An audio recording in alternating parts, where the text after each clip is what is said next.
Hello everyone. आज उसी basic accounting terms पे ही हमारा ये वीडियो आज का भी है और यहाँ इसके उसके आगे वो जो लास्ट दो वीडियो में हमने बताया आपको बेसिक अकाउंटिंग टर्म्स के बारे में, उसके बाद जो आगे के वर्ड हैं, आगे के टर्म्स हैं, उसका मतलब मैं बता रहा हूं। तो अगला वर्ड है गुड्स। माल, जिसे हिंदी में माल कहते हैं। जिस वस्तु का व्यापार किया जाता है वो वस्तु उस व्यापार के लिए गुड्स है। जैसे जूता चप्पल का दुकान है तो उसके लिए जूता चप्पल गुड्स है, कपड़े की दुकान है तो उसके लिए कपड़ा गुड्स है, या सब्जी का दुकान है तो उसके लिए सब्जी गुड्स है। इस तरह जो जिस वस्तु का व्यापार कर रहा है वो वस्तु उसके लिए गुड्स है। तो गुड्स हो गया क्लियर। इसके बाद आता है दूसरा कॉस्ट, लागत। ये क्या है? जो भी गुड्स और सर्विसेज प्रोड्यूस किए जा रहे हैं तो उसके प्रोडक्शन में जो खर्चा आ रहा है वो सारा खर्च कॉस्ट कहलाता है, लागत कहलाता है। तीसरा है स्टॉक। ये स्टॉक किसी एक स्पेसिफिक डेट को, किसी एक पर्टिकुलर डेट को जो माल हमारे पास बचा हुआ है, जो बिका नहीं, अनसोल्ड गुड्स, वो हमारा स्टॉक होता है। ये स्टॉक जो एंड ऑफ द ईयर बचता है वो क्लोजिंग स्टॉक कहलाता है। इसे हम दो ईयर में कर सकते हैं। फिर ये हमारा हो गया एंड ऑफ द ईयर जो बचता है वो क्लोजिंग स्टॉक होता है, और साल के शुरू में वही क्लोजिंग स्टॉक हमारा ओपनिंग स्टॉक होगा। सपोज दिसंबर 2022 को हमारे पास 5,000 रुपए का माल है जो बचा हुआ है, जो बिका नहीं है। तो वही माल दिसंबर 31 या अकाउंट या फाइनेंशियल ईयर हो तो मार्च 31 और फिर अप्रैल एक ऐसे होगा। और वही माल हमारा जन 1 को साल के शुरू में 2023 को ये हमारा ओपनिंग स्टॉक होगा। तो ये हो गया क्लोजिंग स्टॉक और ओपनिंग स्टॉक। इसके बाद इससे आगे हम और डिफाइन कर सकते हैं स्टॉक को।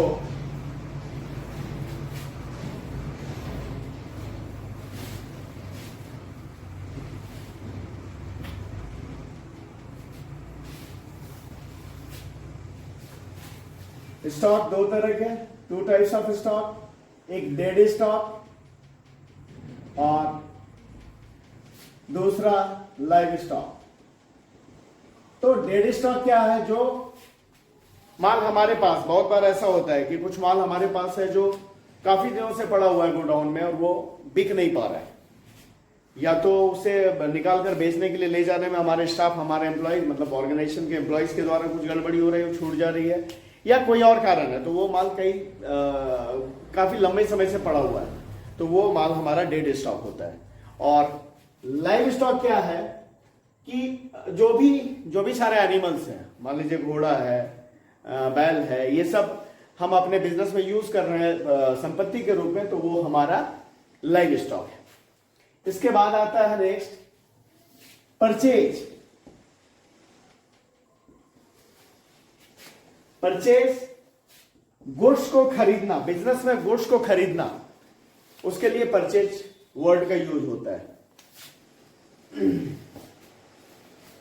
परचेज रिटर्न, इसके आगे आता है परचेज रिटर्न।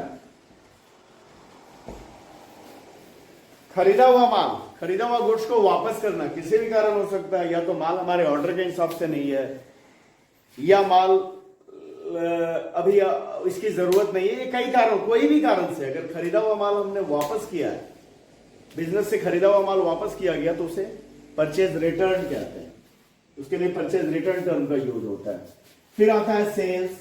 नेक्स्ट जो वर्ड है सेल्स, गुड्स को बेचना। अभी हमने गुड्स डिस्कस किया है कि गुड्स क्या है? जिस वस्तु का व्यापार किया जाता है, जिस कमोडिटी का व्यापार किया जाता है, वही कमोडिटी उस बिजनेस का गुड्स होता है। तो गुड्स को खरीदना परचेज, उसी तरह गुड्स को बेचना सेल्स कहलाता है। गुड्स की जगह कुछ और बेचा जा रहा है बिजनेस से, तो उसके लिए फिर सेल्स टर्म का यूज नहीं किया जाएगा। उसी तरह गुड्स की जगह कुछ और खरीदा जा रहा है बिजनेस में, तो उसके लिए परचेज टर्म का यूज नहीं किया जाएगा। परचेज टर्म का यूज तभी करेंगे जब हम गुड्स खरीद रहे हैं, और परचेज रिटर्न टर्म का यूज तभी करेंगे जब खरीदा हुआ गुड्स हम वापस कर रहे हैं। उसी तरह सेल्स टर्म का यूज हम तभी करेंगे जब गुड्स बेच रहे हैं। और सेल्स रिटर्न जैसे परचेज और परचेज रिटर्न, उसी तरह सेल्स और सेल्स रिटर्न। जिस तरह खरीदा हुआ माल हमने वापस किया तो परचेज रिटर्न, उसी तरह बिका हुआ माल भी कुछ कारण से, कई कारणों से हमारे पास वापस आ सकता है, तो उसके लिए फिर सेल्स रिटर्न टर्म का यूज करते हैं। इसके बाद एक टर्म आता है गेन। गेन का हिंदी होता है अर्जना, अर्जन। ये क्या होता है? बिजनेस का वो कमाई जो किसी इरेगुलर एक्टिविटी से हो रही है, अनियमित गतिविधि से जो कमाई हुई है। जैसे मान लिया कि एक कपड़े शर्ट बनाने की फैक्ट्री है, शर्ट बनाने की कंपनी है, तो वो शर्ट बनाकर बेचती है। तो शर्ट बनाकर जो बेचती है उससे तो सेल होता है, वो सेल होता है, उससे फिर प्रॉफिट कमाते हैं। लेकिन अगर वो अपनी एक कोई मशीन जो उसको लग रहा है कि हमारे यूज का नहीं है, अब ये इसे हमें हटा देना है, इसे हमें बेच देना है, वो मशीन अगर उसने बेचा तो उससे कोई कमाई हुई। जैसे सपोज वो मशीन ₹1,00,000 की थी, वो कॉस्ट था उसका ₹1,00,000, उसे सेल किया गया ₹1,25,000 में सेल किया गया। तो इसके बीच का जो डिफरेंस है, इसके बीच का जो डिफरेंस है ये हो गया, इसे बोलेंगे गेन। तो गेन क्या है? जो कि इरेगुलर एक्टिविटी से इनकम है, वो बिजनेस का नॉर्मल एक्टिविटी नहीं है, वो करती नहीं है बिजनेस कुछ और का है, और वो उसके बीच में ये जैसे वो शर्ट बनाने की फैक्ट्री है तो उसका काम शर्ट बनाकर बेचना, ना कि मशीन बेचना है। पर वो मशीन उसके यूज का नहीं था, या किसी भी कारण से वो बेच दिया और उस पर फायदा कमा लिया, तो वो हो गया गेन। अगला वर्ड देखते हैं। अगला वर्ड है वाउचर्स। वाउचर्स, प्रमाणक। ये क्या है? इसका मतलब होता है प्रमाणक। जो भी ट्रांजैक्शन हो रहा है बिजनेस में, ट्रांजैक्शन को बाद में अभी आगे जाकर चलकर डिस्कस करना, मतलब व्यापार में जो भी लेन देन हो रहा है, खरीदना, बेचना, कोई खर्च करना बिजनेस में, तो ये सब का कुछ ना कुछ डॉक्यूमेंट्री प्रूफ होगा। जैसे माल हमने खरीदा है, उधार में खरीदा है, तो हमें परचेज इनवॉइस मिलेगा, तो वो परचेज इनवॉइस हमारा, उसका डॉक्यूमेंट्री प्रूफ है, वो हमारा वाउचर। उसी तरह हमने सेल किया तो सेल बिल बनाया, उसका कॉपी अपने पास में है, तो वो जो सेल बिल है वो हमारा डॉक्यूमेंट्री प्रूफ है वो सेल का। या किसी को हमने सैलरी पे किया है, अपने स्टाफ को, अपने एम्प्लॉय को, तो उसका आइदर सैलरी का रजिस्टर होगा जिसमें उसका साइन होगा, उसका हस्ताक्षर होगा, वो जो साइन किया हुआ उसका कि हाँ हमने इतना रुपया लिया इस डेट को एज सैलरी, वो उसका डॉक्यूमेंट्री प्रूफ है। तो ये क्या है? ये सारा जो डॉक्यूमेंट्री प्रूफ है किसी भी ट्रांजैक्शन का, वो वाउचर्स कहलाता है। आगे आते हैं। इसके बाद डिस्काउंट। डिस्काउंट का मतलब हो गया कटौती या छूट। ये वर्ड सुनने हमेशा मिलता है। आपने कहीं खरीदारी करने आप कहीं खरीदारी करने गए और वहां पे जैसे ही बिल बना तो फिर आप डिस्कस करते हैं कि इसमें कुछ डिस्काउंट है क्या। मतलब इसका मतलब ये हो जाता है कि आपको लगता है कि ये जो अमाउंट है इसमें कुछ छोड़ा जाएगा, तो वो डिस्काउंट है। तो डिस्काउंट इसे भी हम कर सकते हैं। पहला हो गया हमारा ट्रेड डिस्काउंट। ट्रेड डिस्काउंट व्यापारिक बट्टा। ये क्या है? ये लिस्ट प्राइस से डिडक्टेड रहता है और ये सभी, चाहे वो उधार खरीद रहे हैं या नगद खरीद रहे हैं, कैश में खरीद रहे हैं या क्रेडिट में खरीद रहे हैं, सभी को ये डिस्काउंट मिलता है। इसलिए ये डिस्काउंट अगर है, अगर ट्रेड डिस्काउंट है तो इससे पहले ही डिडक्ट करके तब फिर उस बाकी का जर्नल एंट्री किया जाता है। ट्रेड डिस्काउंट को जर्नल एंट्री में शो करने की जरूरत नहीं होती, ये लिस्ट प्राइस में ही घटा हुआ रहता है। इसके बाद आता है नेक्स्ट स्पेशल डिस्काउंट,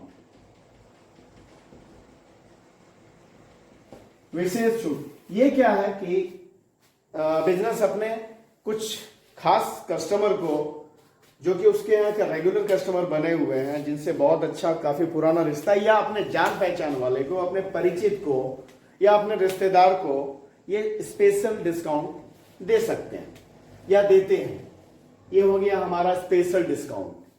और तीसरा आता है कैश डिस्काउंट। कैश डिस्काउंट का ऑब्जेक्टिव यही है कि खरीदने वाले को नगद खरीदने के लिए, कैश में खरीदने के लिए ज्यादा मोटिवेट किया जाए, कि उनको इस बात के लिए प्रोत्साहित किया जाए कि वो ज्यादा से ज्यादा नगद खरीदे तो उन्हें माल सस्ता मिलेगा। तो ये हो गया कैश डिस्काउंट। इसमें क्या, आइदर वो नगद खरीदे या एक जो फिक्स पीरियड एक बनाया गया कि इस फिक्स पीरियड के अंदर आप पे कर दीजिएगा तो आपको इतना लगेगा, मतलब कि कुछ कम लगेगा, उसके बाद करेंगे तो ज्यादा पैसा लगेगा, जो इसका प्राइस है जो भी। तो कैश डिस्काउंट का जो मुख्य उद्देश्य होता है यही होता है कि कस्टमर को आइदर कैश में खरीदने के लिए तैयार करना या जल्दी से जल्दी उस माल का पेमेंट करने के लिए तैयार करने के लिए उसे कैश डिस्काउंट दिया जाता है। तो ये हो गया हमारा डिस्काउंट का टाइप। और इस जो अकाउंटिंग के टर्म्स है इस पर और मेरा एक वीडियो होगा, उसके बाद में ये चैप्टर फिनिश। तो आपको उम्मीद है कि हमारे वीडियोज अच्छे लग रहे हैं, और ऐसा है तो आप हमारे चैनल को सब्सक्राइब करना, हमारे वीडियोस को लाइक करना, शेयर करना भूलेंगे नहीं। Thank you.